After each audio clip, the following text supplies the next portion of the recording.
হাইলাকান্দি জেলার অন্যতম গুরুত্বপূর্ণ নদী হচ্ছে কাটাখাল। এই নদীকে কেন্দ্র করে রয়েছে বহু জনপদ। প্রতি বছর বর্ষায় কাটাখালে জলস্ফীততে প্লাবিত হয় গ্রামের পর গ্রাম। আবার শীতের মরশুমে শুরু হয় নদী ভাঙন। বর্তমানে সেই ভাঙন ভয়াবহ রূপ ধারণ করেছে।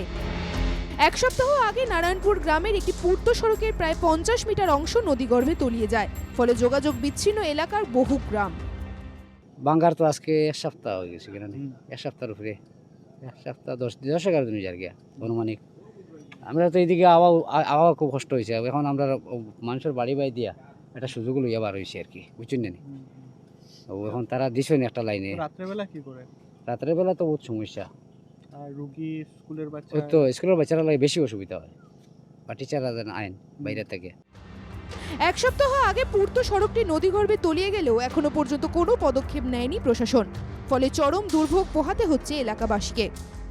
বাঙ্গার আজকে ধরেন সপ্তাহ দিন হয়ে গেছে, তো এখনো পর্যন্ত ঊর্ধ্বতন কর্তৃপক্ষ কোনো ধরনের পদক্ষেপ নেয় নাই। তাই বলিয়া আমাদের যে স্কুল পড়ুয়ারা বাচ্চা কাচ্চা আছে ওদের অনেক অসুবিধা, রুগী আছে তাদের বেলায় অনেক অসুবিধা দেখা দিতে আছে।